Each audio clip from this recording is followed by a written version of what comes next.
oriental.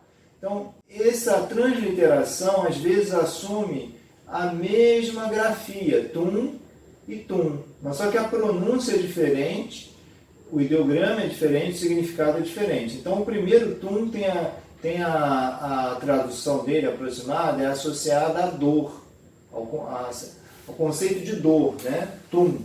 E esse aqui é ligado à circulação. Então, tum sebutum, no sentido de que se você tem dor, não há circulação. E depois inverte, se você tem circulação, não há dor. Né? Então, a ideia de que a dor é uma expressão, na visão da medicina tradicional chinesa, a dor é uma expressão de uma estagnação de energia. Então, toda vez que nós temos dor, em última análise, essa dor ela só existe porque antes dela aparecer, aconteceu uma estagnação de energia no seu corpo. Essa é a ideia de uma força imaterial que age sobre a matéria. Ou seja, antes de você ter uma ação na sua matéria que gere, né, uma dor, por exemplo, um processo inflamatório, digamos uma umbralgia, uma tendinite no supraespinhoso, né, por exemplo, é um processo inflamatório ali no tendão do supraespinhoso, né? Então você tem uma dor por causa de um processo inflamatório, irritação das fibras nociceptivas no local.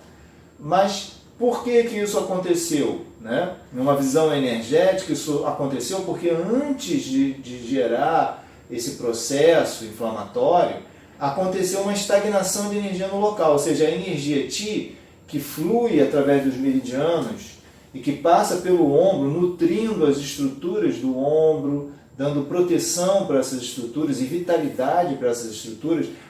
Passa, por exemplo, o meridiano do intestino grosso aqui, o meridiano do triplo aquecedor, do intestino delgado. Alguns meridianos passam nessa área e eles levam a energia vital, ou energia Qi, para nutrir as áreas, os músculos, os ossos, as substâncias intra-articulares, as estruturas intra-articulares, ligamentos, né? Enfim, eles estão nutrindo com energia vital todas essas estruturas físicas, né? Então o Qi, energeticamente, ele é comparado com o sangue, né? No sentido que o Qi seria o aspecto mais sutil do sangue, que também leva nutrição para as estruturas, né? Então a ideia do Tum Sebutum está sendo referida ao Qi e ao sangue, na verdade, porque o sangue é uma forma mais densa, né, da energia vital, mais material. Então, eles estão associados, nos livros de medicina chinesa, eles falam que o Qi é uma forma mais sutil do sangue, e o sangue seria a forma mais densa, né, mais material do Qi. Então, eles estão intimamente relacionados. Os mestres antigos falam que aonde o Qi vai, o sangue vai. Então, onde você direcionar o Qi, o sangue também irá. Então, todas as técnicas que movimentam o Qi para as extremidades do corpo, por exemplo, movimentam também o sangue. Então, a acupuntura, por exemplo, ela movimenta o Qi, mas também movimenta o sangue. Tanto é verdade que quando você coloca a agulha no ponto de acupuntura, o lugar a pele fica hiperemiada, fica vermelhinha, mostrando que a presença da agulha também movimentou o sangue naquela área, levou o sangue para aquela área. E a prática do Qigong vai acontecer a mesma coisa. A gente vai movimentar o Qi, vai movimentar o sangue.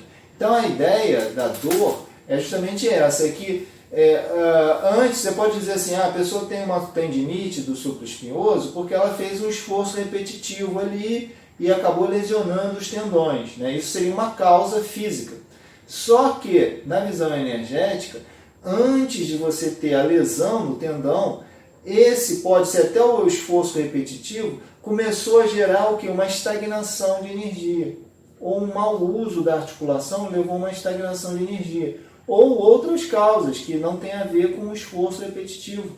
Que muitas vezes, sabe-se em artigos científicos sobre pessoas grupos que trabalhavam numa mesma atividade, tinham uma mesma atividade laboral, digitavam, por exemplo, durante o mesmo tempo, durante o dia, numa mesma condição, um grupo teve tendinite e o outro grupo não teve. Aí qual a explicação? Por que um tem tendinite e o outro não tem, fazendo a mesma atividade laboral, o mesmo grupo de horas, a mesma idade, Então a explicação energética que aquele grupo que teve a tendinite é porque de alguma maneira tinha uma propensão maior, porque a energia daqueles canais já estava estagnada, ele já tinha uma estagnação maior, né, nos canais que passam pelo ombro. Então aquele esforço repetitivo foi suficiente para gerar uma inflamação, porque já havia uma estagnação prévia. Ao passo que o outro que não teve tendinite, o esforço repetitivo não foi suficiente para gerar a tendinite. Por quê? Porque eles não tinham essa estagnação prévia.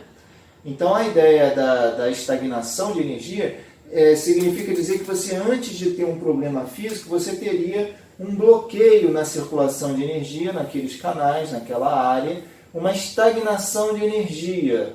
E aí, com essa estagnação de energia e de sangue, as estruturas deixam de ser nutridas corretamente, protegidas e com uma má vitalidade, ou seja, não vão dar vitalidade para aquelas estruturas, a má circulação do Qi, e aí você vai ter como resultado o que? A dor, vai ter como resultado a sintomatologia. Portanto, Tum Segu Tum expressa bem essa ideia de que se você não quer ter dor, você tem que garantir uma boa circulação. E essa é a ideia, a proposta da maior parte das técnicas terapêuticas da medicina tradicional chinesa, que tem uma proposta analgésica. Né? Então, toda proposta analgésica, né, dentro da visão da medicina chinesa, em última análise, uma proposta que vai buscar mover o sangue, vai buscar mover o Qi, mover a energia, restabelecer o livre e suave fluxo do Qi e do sangue nos canais colaterais. Então, essa é a proposta também do Qigong terapêutico. Só que o Qigong terapêutico ele vai fazer vai restabelecer o livre e suave fluxo do Qi e do sangue nos canais através do movimento combinado à respiração, combinado à intenção mental. Né? Outros recursos da medicina chinesa vão fazer isso de outras maneiras. A acupuntura vai fazer isso através da colocação da agulha, do ponto.